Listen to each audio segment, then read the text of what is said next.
Now at 9, we'll learn where plans to develop the historic Joplin Union Depot stand. Plus, how the Wyandotte Nation is trying to build the relationship between residents and law enforcement. And how the McDonald County Chamber Director helped high school students better appeal to future employers. The 4 states' most watched news starts now. Thank you for joining us tonight. I'm Tanya Bach. A market research report on Joplin reveals the growth opportunities possible through the redevelopment of the Union Depot building. KOAM's Miranda Burton has the story.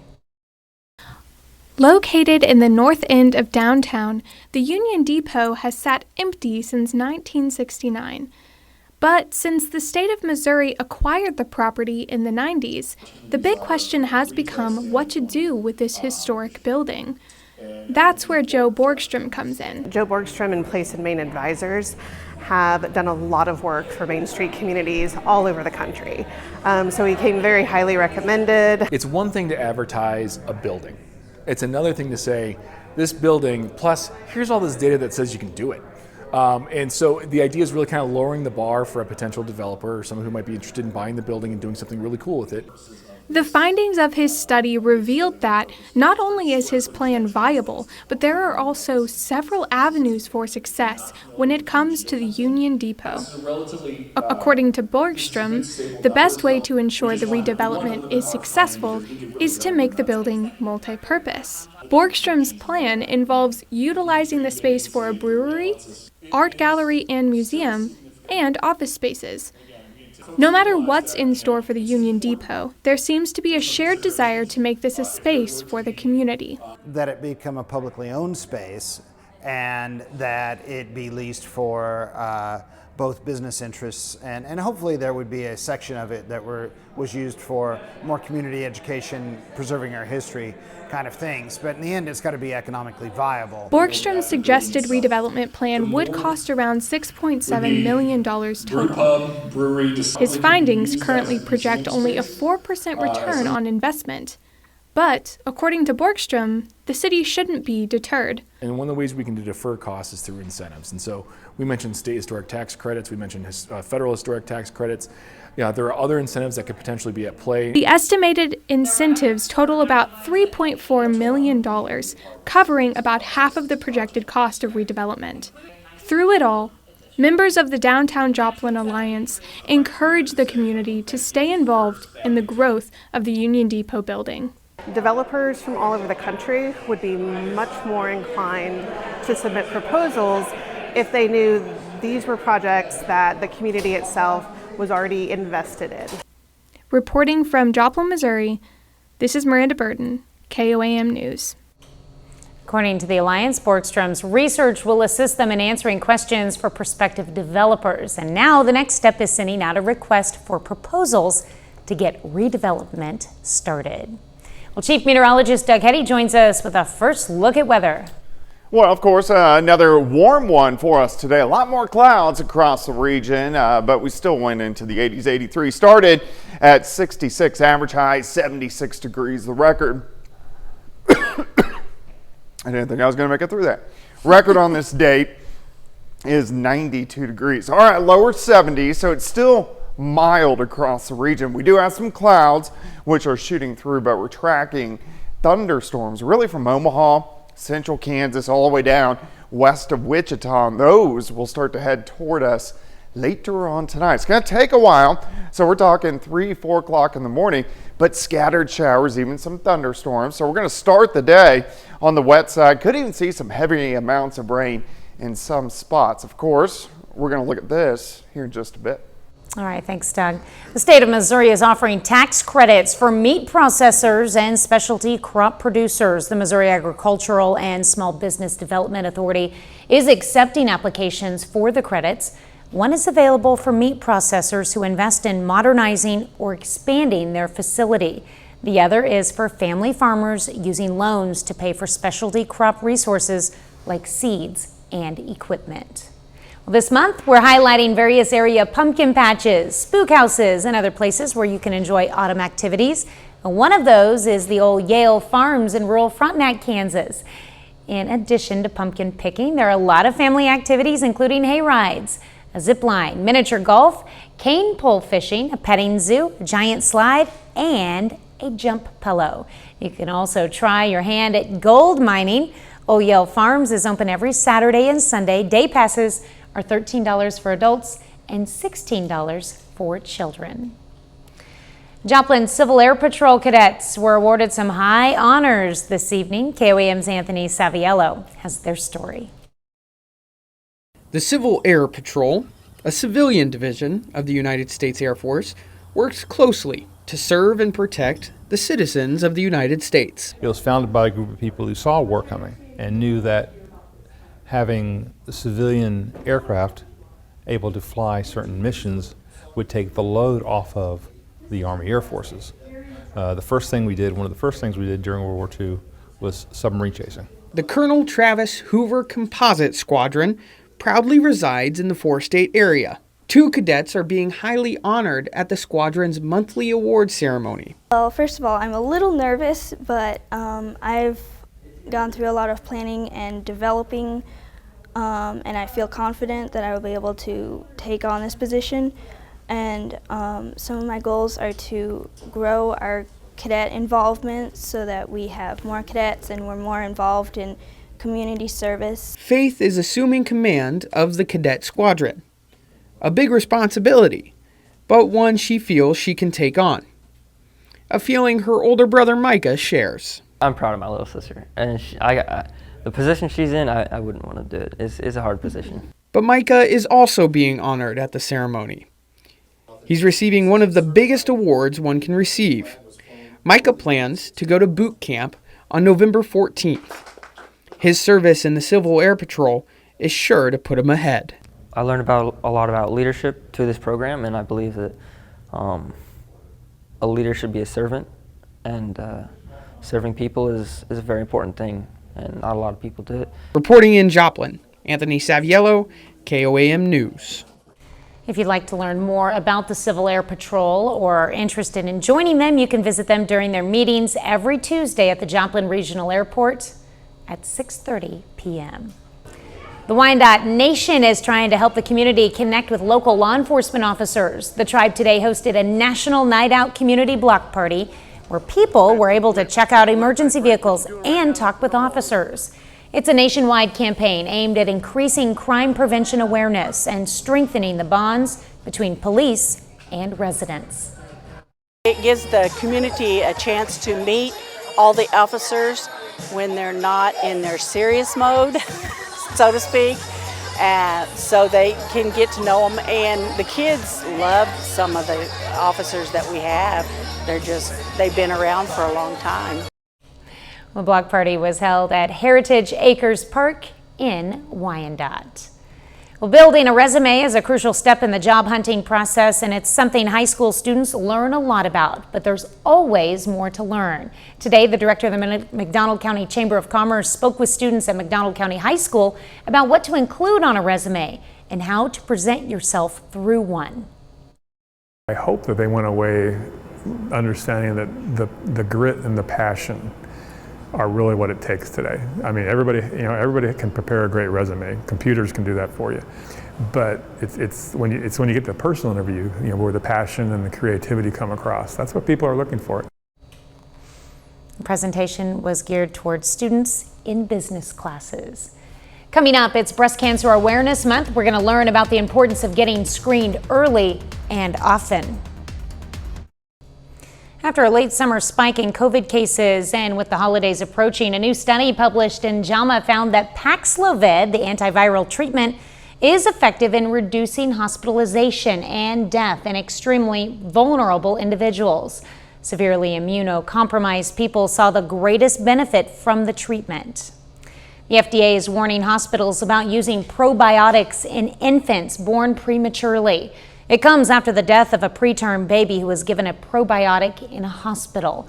The company behind that probiotic has agreed to recall the product and notified healthcare providers and hospitals. In a warning letter, the FDA cautioned healthcare providers that bacteria and fungi found in probiotics might put preterm infants at risk of invasive, potentially fatal infections. Well, it's the second most common cancer among women in the U.S. And while the annual rate of deaths from breast cancer is declining, it remains the leading cause of cancer deaths among women overall, and early detection is critical to survival. Mandy Gaither has more on the importance of getting screened early and often. Kind of looked down and I was like, what is this? It was like a snowball rolling downhill. In just weeks, Felicia Brown went from finding a lump in the shower to a diagnosis of stage 3 triple negative breast cancer. After that came 6 months of chemo, then a double mastectomy and radiation treatments. If it had not have been for me noticing that what I had wasn't there the day before, I probably wouldn't have been here. The American Cancer Society says early detection is critical, and so is knowing your breast cancer risk. Breast cancer screening is much more than just about your age. It's about your family history, your genetics, if you know them, and your own personal medical history. When to start screening will depend on your risk. The organization says women at average risk for breast cancer should begin talking to their doctor about the best time to start screenings in their early 40s. By age 45, there should be a mammogram every year. Grab your girlfriends, support each other in breast cancer screening. Women at high risk for breast cancer should get a breast MRI and mammogram every year starting around age 30, and everyone should pay attention to changes in their bodies. Here I am, almost 17 years cancer-free. And I just continue to just live in that. And I thank God and my family every day. For Health Minute, I'm Mandy Gaither. The American Cancer Society says there are ways to reduce the risk of breast cancer, and that includes being physically active, maintaining a healthy body weight, and reducing alcohol intake. Well, Doug is next with a complete look at your forecast. And later, it's the final week of regular season softball in Missouri. We'll have highlights from a crucial matchup between Joplin and Webb City.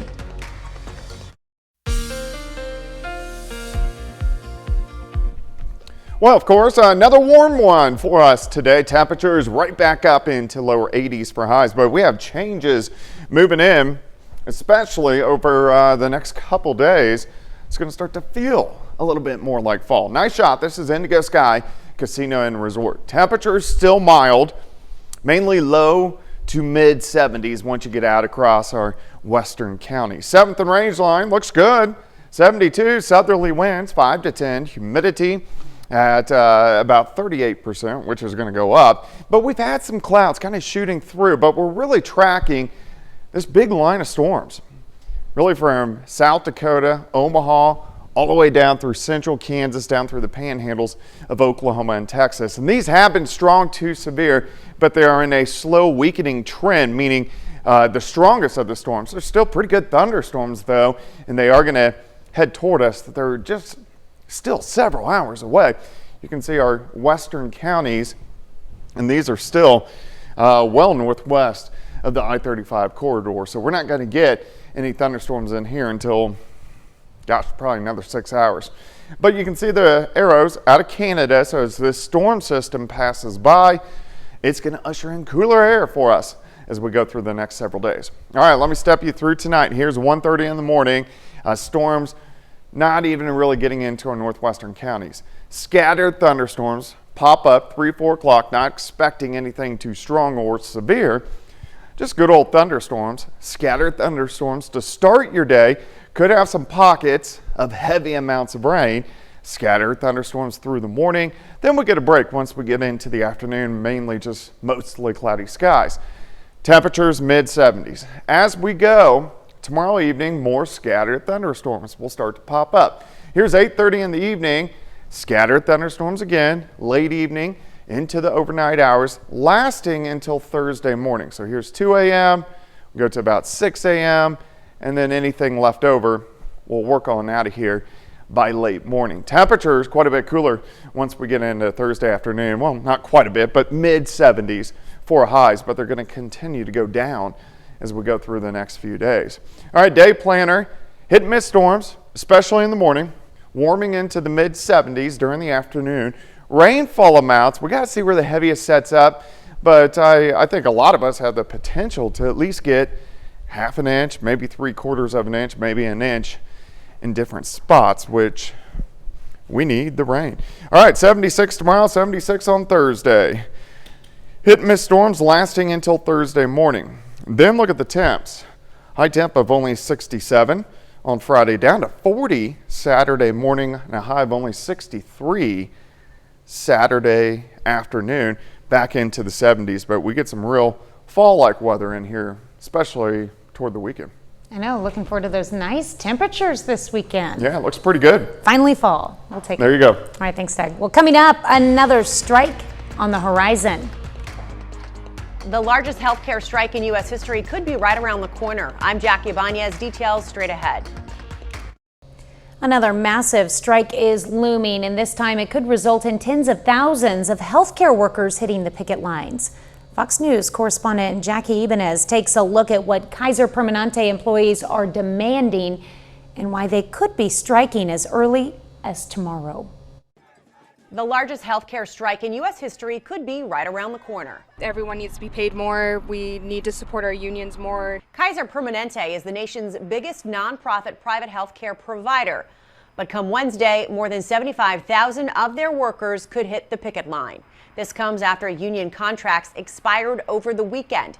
Talks are expected to continue Tuesday, with workers calling for higher pay, better benefits, and increased staffing. We want to make sure that the Kaiser executives stop the short staffing that we have. I want to make sure that our patients are safe. If their demands aren't met, tens of thousands of healthcare workers across California, Colorado, Oregon, Washington, Virginia, and Washington, D.C. are expected to launch a 3-day strike starting October 4th. Union members spent the weekend practicing their marching. While Kaiser officials say they've hired more than 50,000 workers in the last 2 years, many of their employees say facilities are still greatly understaffed, something they worry is affecting patients. Kaiser's not moving fast enough. We're hearing about patient waits, long delays for appointments for mammograms, cancer screenings. Those who rely on Kaiser facilities for care also worry what a strike could mean for their health. My mom is a cancer patient, and so does that affect her? She's currently here getting a blood transfusion, so, it's scary. Kaiser says it will continue negotiating contracts in good faith, but says it has contingency plans in place to ensure patients can still receive care if a strike is called. Jackie Ibanez, Fox News. Well, Frontier Airlines has reached a settlement after being accused of discriminating against pregnant and lactating pilots. 2019, several female Frontier pilots filed a lawsuit claiming Frontier discriminated against pregnant pilots and new moms who were trying to breastfeed. Frontier has agreed to the settlement but did not admit liability. Pilots will be allowed to pump breast milk during non-critical portions of flights. Frontier will also allow pregnant pilots to fly so long as they are medically certified. Well, Toys R Us is getting creative as it continues to work on a comeback. The retailer's parent company says it plans to open locations at airports and on cruise ships. It also intends to have 24 new flagship stores operational for the 2024 holiday season. The new locations add to existing shops at Macy's stores. That partnership is giving Toys R Us new life after it shut down all locations in 2018. That's exciting. Up next, we'll learn about the unique shape of one of the many moons of Saturn. Well, NASA released new images of a moon that some say resembles a certain food. This is Pan, a moon that orbits Saturn. NASA posted the photos on its Instagram page and asked people if the moon's unique shape resembled some common foods like ravioli or an empanada. The Cassini spacecraft captured photos of Saturn's innermost moon 6 years ago. We're getting our first glimpse of the oddly shaped celestial body. Scientists say Pan has a prominent ridge along its equator, and that gives the moon its distinctive shape. I want to know how they named it Pan. 30 more minutes of news, weather, and sports is coming your way. For the first time ever, the U.S. House votes to remove Speaker Kevin McCarthy from the position. Plus, how the U.S. is working with Asian Pacific allies to prepare for a possible attack by China. Kevin McCarthy was expecting to still be holding the gavel at the end of tonight, but he was blindsided when he was stripped of his speakership. Republican Representative Patrick McHenry of North Carolina is now the acting speaker, leaving lawmakers scrambling to find a permanent replacement. Fox News correspondent Rebecca Castor has more from Washington. Kevin McCarthy making history, becoming the first House Speaker to be voted out of his leadership position. I may have lost a vote today, but as I walk out of this chamber, I feel fortunate to have served the American people. The congressional clash ending in a close vote of 216 to 210, with lawmakers pulling the gavel from House Speaker Kevin McCarthy. It's hereby declared vacant.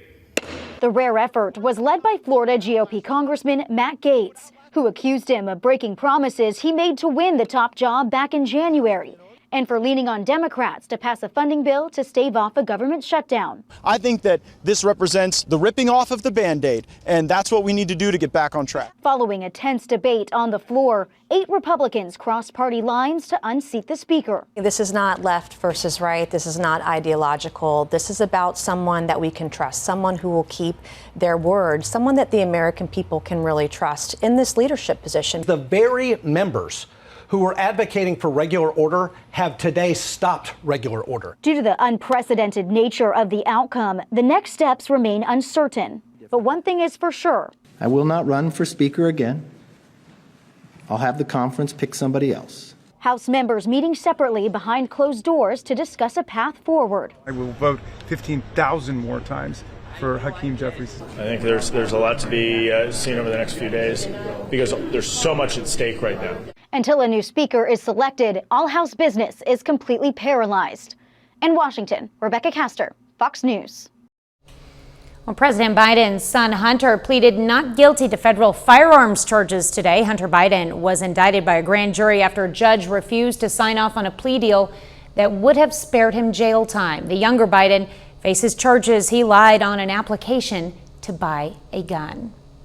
Former President Donald Trump is back in a New York courtroom today for day 2 of the $250 million civil fraud trial against him, his eldest sons, and Trump Organization executives. During a break in the proceedings, the former president told reporters he intends to testify during the trial.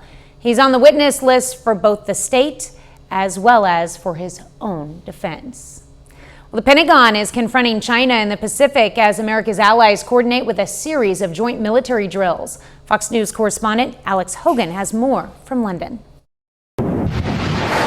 As military tensions intensify throughout the Pacific, the U.S. is kicking off a series of joint drills in the South China Sea, bringing together regional allies like Australia, Malaysia, and Japan for naval exercises off the Philippine coast, focusing on air defense, naval, and anti-submarine operations. The main goals: improving military cooperation and pushing back against China's claim to contested waters centered around the Spratly Islands. Want and hope will not facilitate the peace that we desire. We cannot rely on those desires. It takes teamwork and it takes resolve. These exercises follow similar drills held with South Korea back in August, underscoring a renewed American military commitment to the region. China strongly criticizing those moves and accusing the U.S. of disrupting what had been a peaceful status quo. The South China Sea was at peace until the U.S. came to disrupt it. We urge the U.S. to stop meddling in the South China Sea and stop undermining peace and stability. Meanwhile, lawmakers on Capitol Hill are trying a diplomatic approach. Senate Majority Leader Chuck Schumer announcing a bipartisan congressional delegation to China, South Korea, and Japan next week. He says the focus will be on promoting America's economic and national security interests throughout the region. We will work in the bipartisan fashion to continue to boost our national security and compete and counter the Chinese government's role throughout the world. The joint drills in the South China Sea are expected to run through October 13th. In London, Alex Hogan, Fox News.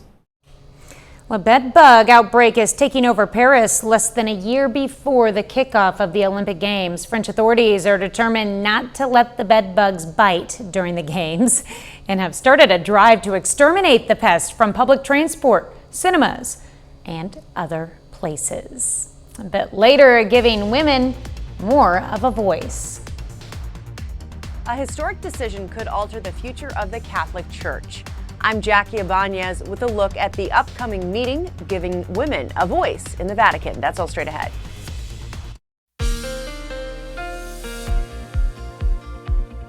Well, we look pretty good outside. Another warm day, lower 80s for afternoon highs, but we got changes rolling in. Not much right now. We're still sitting into lower 70s across the region. You can see that southeasterly wind that we have kicking in ahead of our next storm system. But 7th and range line looks good. 72, visibility is good. Southerly winds at about 5 to 15. We do have some clouds skirting through, but these are going to increase as we go through the overnight hours. Look at the storms. Parts of Nebraska, central Kansas, all the way down through the panhandles of Oklahoma and Texas. And these have been strong to severe all evening. As they push toward us, they're going to weaken, but still, we're going to get some thunderstorms. You can see all the lightning within this line, really, from northeastern Kansas back to southwestern parts of Kansas. Still quite a ways away from us, so we have several hours before they make it in. And then they're going to start to push in on the backside of the system. Look at the arrows out of Canada. So as this system passes by, it's going to draw in that cooler air, and it's going to make it feel like fall by the time we head into really the next couple days. All right, let me walk you through the night into tomorrow. Scattered thunderstorms. Here's 4 o'clock in the morning. Again, I don't expect anything too strong or severe, but some thunder, some lightning out there, and some pockets of heavy rain. Scattered thunderstorms continue into the morning hours, especially along the I-44 corridor. As we continue through the morning, heaviest rain pulls off toward the east. We get a little bit of a break during the afternoon. Mid-70s, still mostly cloudy. As we go through tomorrow evening, scattered thunderstorms, they pop up again across the region, pushing through tomorrow night, hit and miss, all the way into Thursday morning. We'll stop at about 6 a.m. Anything left over Thursday morning will slide east. We get some sunshine. By the time we get into the afternoon, temperature is pretty good into the mid 70s. So we get a little bit cooler air over the next couple days. High temps tomorrow, right around 76. We've been into the 80s for the last 9 days. All right, rainfall. Well, let's see where the heaviest band's set up. I think on average, 1/4 to 1/2 inch. Some areas are going to top an inch with some of the stronger showers and thunderstorms. Now, if you want the cooler fall-like air mass, as this system passes by, we have 60s for highs on Friday night into Saturday morning near 40, and then we stay in the lower 60s by the time we get into Sunday afternoon. So it's going to be really our first Friday night football night that actually feels like fall, our first weekend that we actually get a nice fall-like weekend. 76s next 2 days, 67 Friday, 40 Saturday morning, 63 Saturday afternoon, 71 on Sunday. Slow warming trend next week. Not hot by any means. Really pretty good weather. Yeah, you can't complain. It's going to be chilly this weekend, and I don't know if we're going to be ready to handle it. I'm looking forward to it, but yeah, so need that cool down. All right, thanks, Doug. Yep. Well, coming up in sports, highlights from the offensive shootout between Joplin and Webb City softball this evening. Plus, Jasper High School volleyball enters today without a loss. John Dales has highlights from their match with Drexel and more up next.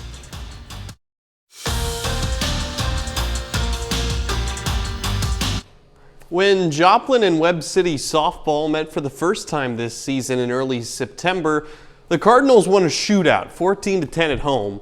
Fast forward ahead to tonight. Just over a week out from district playoffs, the Eagles and Cardinals meet again, this time at Joplin.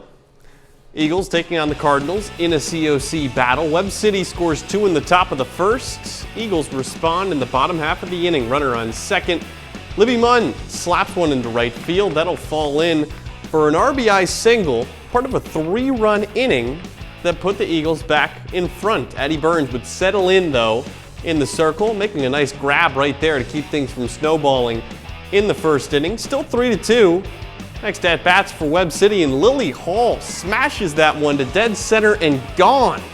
2-run homer. Cardinals back in the lead, 4-3. Back in the circle, Burns gets the strikeout here in the bottom of the second. Cardinals still out in front by 1. Lead extends further, though, in the bottom of the frame. Jensen Pickett tees off on one to center field. second homer of the day for the Cardinals.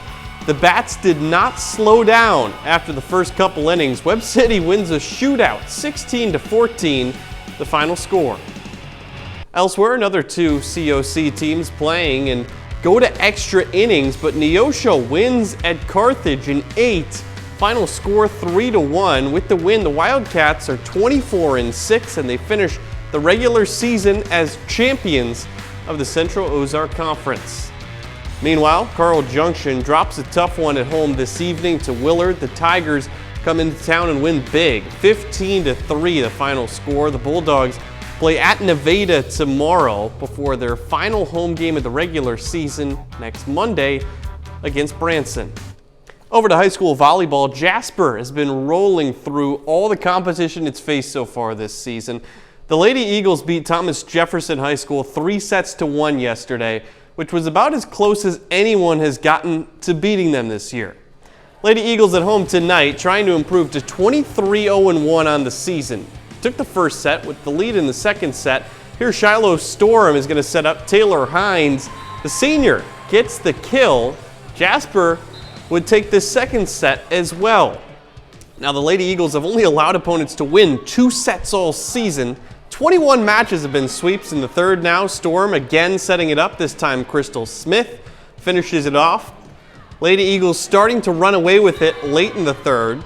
There's an ace on the serve by Olivia Dumm, 22-12 at that point. Longer rally here.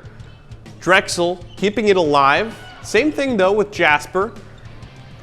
Sent back over the top softly, and now this is going to set things up for Jasper. You just can't give a team that good of an opportunity when they're that good. Storm to Smith for the kill. Jasper with another 3-0 victory. Eagles are 23-0-1. District playoffs for them begin 2 weeks from today. Then over to college volleyball. Missouri Southern heads on the road today. The Lions go to Central Missouri, where the Jennies sweep them in straight sets. UCM has been a force in conference play. This evening's win brings its record to 7-0 against MIAA opponents. Lions are now 3-4 in conference. They're back in Joplin this Friday to take on Newman. Back to that Jasper volleyball team, though. Wow. They are good. Wow. They are legit. That was the first time I've been at one of their matches. They are really, really good. And they look so disciplined, Yeah. too. It's fun watching them, you know. It is, yeah. They're playing it by the book. That's awesome. That's awesome. Impressive. All right, we'll be back with more news after this.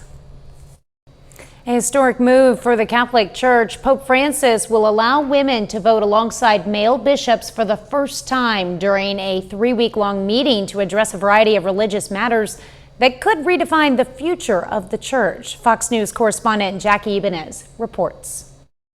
The Catholic Church has been around for centuries, but this week could signal the start of new changes that may alter the church's future, especially when it comes to giving women a voice in religious matters. There are 700 million Catholic women around the world, and so it's time that the church actually listen to them. Pope Francis will open the Synod of Bishops on October 4th. It's a 3-week-long meeting where religious leaders share experiences and counsel the Pope on issues affecting the church. In the past, women were only allowed to watch, but for the first time, 54 women attending will be allowed to vote on a variety of church topics, including whether to give women leadership roles, LGBTQ Catholics, and the celibacy of priests. To change the church, and this synod is focusing on that, you need both a change of culture, of mindset. It's about attitude, education, and it's not easy. Instead of putting women at the back of a hall, those attending the synod will all be sitting at neutral round tables to help with conversations. They want their voices to be heard, not just towards decision making, but also during decision making. Women want to be part of that. Some critics caution against the change, arguing it creates opportunities for division in the church. Synod participants will share their views with Pope Francis, who will call a second session next year where he will approve or reject their recommendations. Jackie Ibanez, Fox News. Well, coming up, how a fur ball with legs took over the Paris fashion show. Talk about a fashion statement. A fur ball with legs ran amok on the runway in Paris and stole the show. Jeannie Moose explains. It gives a whole new meaning to the term ball gown. A star is born at Fashion Week in Paris, dubbed the fur ball. And underneath the fur ball, I had a harness and it took about 7 people to help me stand up. But getting dressed was the easy part at designer Christian Cowan's show. Once out on the runway, the fur ball bumped into singer Sam Smith, who happens to be the designer's boyfriend. Smith had to nudge the fur ball away. She proceeded down the runway, then bumped into front row spectators. The fake fur ball had eye holes, but what could you see? I could truly only see shadows of things. Just before reaching the end of the runway, model Majan fell over and had to be lifted up. I had lost my balance because I had carried it for so long. Designer Christian Cowan wrote on Instagram, she came into Paris Fashion Week like a wrecking ball, quoting Miley Cyrus, who the designer has dressed. To those who call the fur ball a stunt, the designer's rep says, Christian enjoys a sense of chaos and knows how to create buzz. The design house says the fur ball already has at least one customer wanting to buy it. How big was the cat that coughed that up? Joked a commenter. At least this ball gown is one size fits most. My question is, what was the singer Sam Smith wearing? That's our time for tonight. Thanks for joining us. We're going to leave you with video of Beagles at the Beagleversary Bash in Bethesda, Maryland. Have a great night and an even better tomorrow.